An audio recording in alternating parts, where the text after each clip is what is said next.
नमस्कार। Sanskrit online channel पर आप सभी का बहुत बहुत स्वागत है। आज इस वीडियो में हम 10वीं कक्षा का 9वां पाठ है, 9वां पाठ सुक्तय है। उस पाठ का हिंदी अर्थ इस वीडियो में आज हम करेंगे। तो सभी बच्चे वीडियो को ध्यान से देखें, वह हिंदी अर्थ को अच्छे से समझें ताकि जब आप पाठ का अभ्यास करें तो सभी प्रश्नों के उत्तर अच्छे से दे पाएं। तो पाठ का हिंदी अर्थ शुरू करते हैं। 9वां पाठ है, 9वां पाठ। पाठ का नाम है सुक्तय है। ठीक है, जो अच्छे वचन होते हैं, सु का अर्थ है अच्छे, उक्तय है वचन, उसको सुक्तय है कहा जाता है। तो एक बार पाठ का सार पढ़ लेते हैं। और आप सबके लिए बहुत ही अच्छी बात है कि हमने सारे पाठ जो है, सारे पाठों की वीडियो मैंने अपलोड कर दी है और ये हमारा आखिरी पाठ है जो हमारे नए सिलेबस के अनुसार मैंने आपको करवाया है। और इसके बाद आपका पूरा जो पाठ्यक्रम है पाठों का, वो सारा कंप्लीट हो जाएगा। तो देखते हैं पाठ का हिंदी अर्थ। अयं पाठः मूलतः तमिल भाषायाः तिरुकुरल नामक ग्रंथात् गृहीतः अस्ति। अयं पाठः, यह पाठ मूलतः, मूल रूप से तमिल भाषा के तिरुकुरल, ये क्या है, ग्रंथ का नाम है, नामक ग्रंथात्, इस ग्रंथ से गृहीतः अस्ति, लिया गया है। अयं ग्रंथः, यह ग्रंथ तमिल भाषायाः वेदः इति कथ्यते। यह जो ग्रंथ है तमिल भाषा का वेद कहा जाता है। अस्य प्रणेता तिरुवल्लुवरः वर्तते। अस्य, इसके, किसके, इस ग्रंथ के, प्रणेता जो रचयिता हैं वो तिरुवल्लुवर हैं। प्रथम शताब्दी अस्य कालः स्वीकृतः अस्ति। पहली शताब्दी इनका काल माना गया है। धर्मार्थ काम प्रतिपादको अयम ग्रंथ है। ये जो ग्रंथ है वो धर्म, अर्थ और काम का प्रतिपादक माना गया है। त्रिषु भागेषु विभक्तो अस्ति, 3 भागों में बटा हुआ है। तिरु शब्द है श्रीवाचक है अस्ति। जो तिरु शब्द है वो श्री का वाचक है, अर्थात उसका अर्थ है। अतः तिरुकुरल शब्दस्य अभिप्रायो भवति, इसलिए तिरुकुरल जो शब्द है उसका अर्थ क्या है, श्रिया युक्ता वाणी। श्रिया अर्थात कल्याण से युक्त वाणी।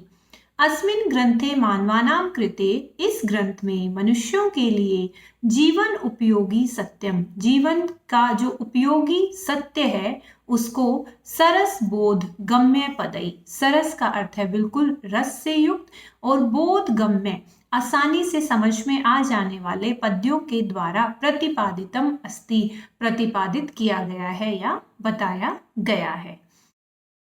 सबसे पहला है, पिता यच्छति पुत्राय बाल्ये विद्या धनम महत्, पिता अस्य किम तपस्तेपे इत्युक्तिस्तत्कृतज्ञता। पिता यच्छति पुत्राय, पिता पुत्राय, अपने पुत्र को, बाल्ये, बाल्यकाल में अर्थात बचपन में, महत्, महान, विद्या धनम, विद्या रूपी धन, यच्छति, देता है। आपने देखा, पहले हम पाठ का अन्वय करके उसका हिंदी अर्थ कर रहे हैं। अन्वय का अर्थ है पाठ में ये जो आपका श्लोक है, जो पद्य है, उसको हम पहले क्रम से लगा करके उसका हिंदी अर्थ करते हैं। तो पिता बाल्यकाल में, बचपन में, महान विद्या रूपी धन जो है पुत्र को देता है।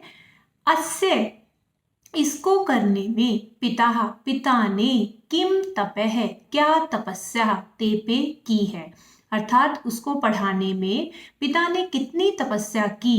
इति उक्ति, इसी का, उक्ति कथन करना, कि अर्थात अगर पुत्र इसका कथन करता है, इसके बारे में कहता है, तत्कृतज्ञता, तो उसकी इसमें कृतज्ञता है। अर्थात वह अगर अपने पिता की को इसकी तपस्या के बारे में मानता है उनको, कि उन्होंने मेरे लिए इतना बड़ी तपस्या की है, तो यही उसकी कृतज्ञता है।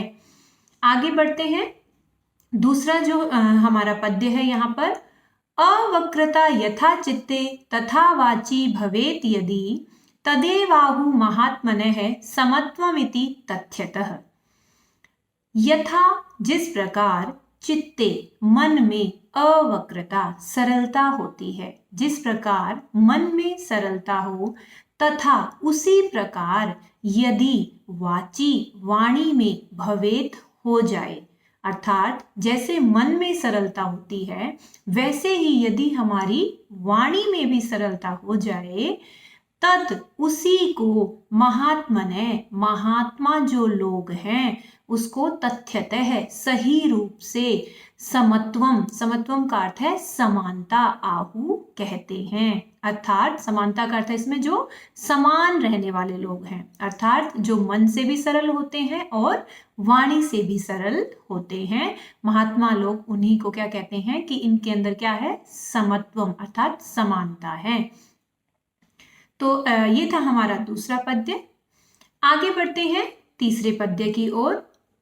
त्यक्त्वा धर्म प्रदाम वाचम परुषाम योऽभ्युदीरेत् परित्यज्य फलम पक्वम भुंक्ते पक्वम विमूढ़धि। देखते हैं ये श्लोक। त्यक्त्वा धर्म प्रदाम वाचम, यो का अर्थ है यहाँ पर जो, धर्म प्रदाम धर्म से युक्त, वाचम वाणी को, त्यक्त्वा छोड़ करके, परुषाम वाचम, परुषाम का अर्थ है कठोर वाणी को, अभ्युदीरेत बोलता है, जो धार्मिक अर्थात धर्म से युक्त वाणी को छोड़ देता है और कठोर वाणी बुरा किसी को बोलता है, वो किसके समान होता है, विमूढ़धि वह मूर्ख व्यक्ति। मान लो वो क्या किसके समान है, अपक्वम, भुंक्ते अपक्वम है, वहां से लेंगे अपक्वम फलम परित्यज्य, पक्वम फलम परित्यज्य। पहले पक्वम का अर्थ है पके हुए फल को, परित्यज्य छोड़ करके वो क्या करता है, अपक्वम भुंक्ते, मानो वो बिना पका हुआ अर्थात कच्चा फल ही खाता है। इसमें क्या समझ में आया आपको कि जो व्यक्ति धर्म से युक्त वाणी को छोड़ करके कैसी वाणी बोलता है, कठोर वाणी बोलता है, वो किसके समान होता है, तो वो व्यक्ति मूर्ख होता है। वो मानो पका हुआ फल छोड़ देता है अपने सामने और कच्चे फल को खा लेता है। तो ये था आपका तीसरा पद्य। आगे बढ़ते हैं चौथे पद्य की ओर। विद्वांसे एव लोके अस्मिन् चक्षुष्मन्तः प्रकीर्तितः अन्येषां वदने ये तु ते चक्षुर्नाम्नि मते। अस्मिन् लोके इस संसार में, विद्वांसे एव जो विद्वान लोग हैं, एव वो ही, चक्षुष्मन्तः अर्थात आंखों वाले, प्रकीर्तिता कहे गए हैं। अब इसका क्या अर्थ हुआ, पूरा श्लोक पढ़ेंगे जब हम तो समझ आएगा कि इस संसार में विद्वान लोगों को ही आंखों वाला कहा गया है। अन्येषां वदने, अन्येषां जो दूसरे लोग हैं, वदने उनके वदने का अर्थ है मुख पर, ये जो चक्षु नामनी, जो चक्षु हैं वो नामनी, ते नामनी, वो चक्षु कैसे हैं, नामनी अर्थात नाम मात्र के हैं। उनकी आंखें तो सिर्फ नाम मात्र की हैं क्योंकि उनको ज्ञान व अज्ञान की पहचान नहीं है। दोबारा देख लेते हैं इसको कि इस संसार में विद्वान लोगों को ही चक्षुष्मन्तः आंखों वाला कहा गया है क्योंकि उन्हीं को ही सही बात की पहचान होती है। अन्येषां वदने दूसरे लोगों के मुख पर ये चक्षु जो नेत्र होते हैं, ते नामनी मात्र, वो तो नाम मात्र के ही मते माने गए हैं। तो ये था आपका चौथा पद्य। आगे बढ़ते हैं पांचवें की ओर। यत् प्रोक्तम येन केनापि तस्य तत्वार्थ निर्णयः कर्तुं शक्यो भवेदेन स विवेक इति रीतः। यत् प्रोक्तम येन केनापि, येन केनापि, येन का अर्थ है जिस, केनापि किसी के द्वारा, जिस किसी के द्वारा भी, यत् जो, प्रोक्तम कहा गया, किसी ने भी कोई बात कह दी, तस्य तत्व अर्थ निर्णय, उसके तत्व अर्थ क्या होता है, सही अर्थ का निर्णय कि वो सही है या गलत है। कर्तुम शक्यो अगर कोई करने में, शक्यो भवेत समर्थ हो जाए, स विवेक इति ऋतः उसी को विवेक अर्थात ज्ञानी, इति ऋतः कहा गया है। अर्थात कोई भी व्यक्ति कोई भी बात कह सकता है, लेकिन उसके सही अर्थ का निर्णय कि उसने कितनी बातों सही कही है नहीं कही है, उसका निर्णय जो करता है वही व्यक्ति विवेकी या ज्ञानवान कहा गया है। छठा जो हमारा श्लोक है, वाक्पटु धैर्यवान मंत्री सभायामप्यकात्रः स केनापि प्रकारेण परैर्न परिभूयते।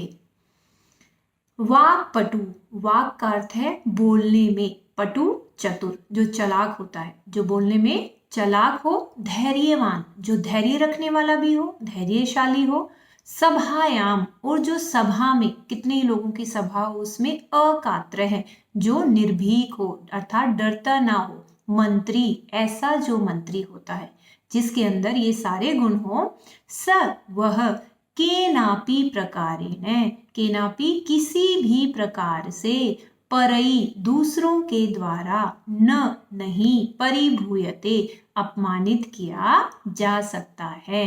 अर्थात जो मंत्री बोलने में चालाक भी हो, धैर्यशाली भी हो और सभा में क्या हो, किसी से भी न डरने वाला, निर्भीक हो, ऐसा मंत्री किसी के द्वारा अर्थात शत्रुओं के द्वारा कभी भी अपमानित या पराजित नहीं किया जा सकता है।